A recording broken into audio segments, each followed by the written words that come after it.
Guys, now we are going to see how steam power works.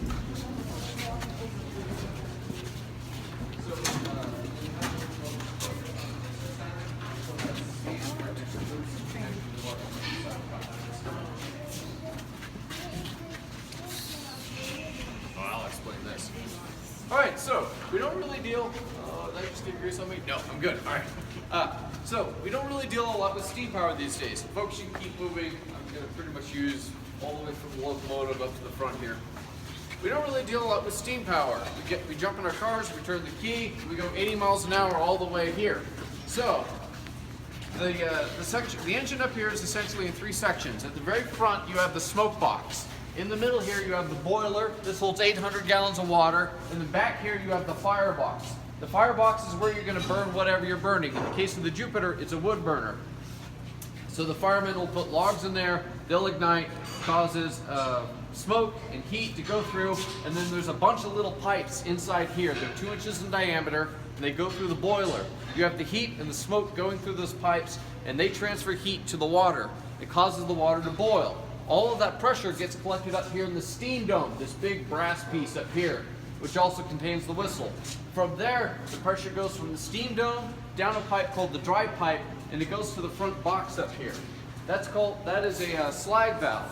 So what that does is that alternates which side of the piston located here is pressurized.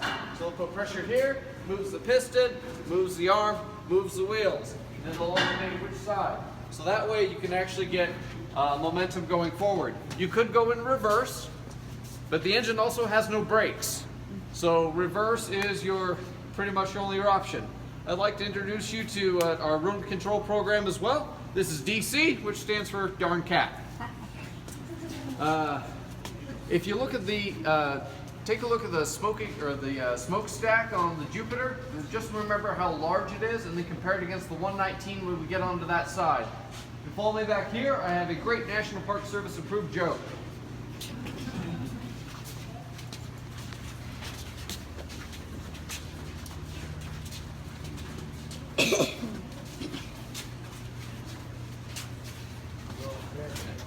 Yeah, DC does a good job. All right, so why do locomotives not like to sit? Because they have a tender behind. Yes, that's the best material I got, so I'm sorry. So this is the tender. You'd never see an engine go anywhere without its tender. This contains another 2,000 gallons of water. Pretty much what you're looking at here is a big U-shaped tank. It also holds 4 cords of wood. So after you burn off that 800 gallons of water there, you're going to need more water, so that's what the tender's for. It contains your extra water and your extra wood. How far could a steam locomotive go that's being powered by wood before it had to, back up there. How far could a steam locomotive go on 800 plus 2,000, 2,800 gallons of water before they had to take on more water? 100 miles. 10 miles. More? A lot less. 75. About 50 miles. 15.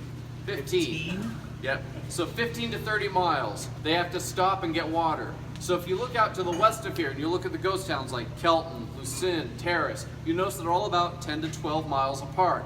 That's why. It's because they actually had to stop and take on water. So the locomotive here, it's a wood burner, so how often would they have to go through and load this up with wood? This holds about 4 cords of wood. 10 to 12 miles. Yes. So again, about 15 to 30 miles. So it goes 30 miles an hour. So basically every half hour to hour, you're stopping, you're taking on water, you're taking on wood. If you look back here, you'll see the only brakes on the locomotive is the wood piece down here. You can see we put on brand new brake pads. Those just got swapped out a couple weeks ago. And so the tender contains your brakes, contains your water, so you can actually go more than 10 miles. It contains all your cords of wood. If you follow me back here, we'll see who wants a job with the railroad. How long did it take them to fill the water? About to see the railroad, guys.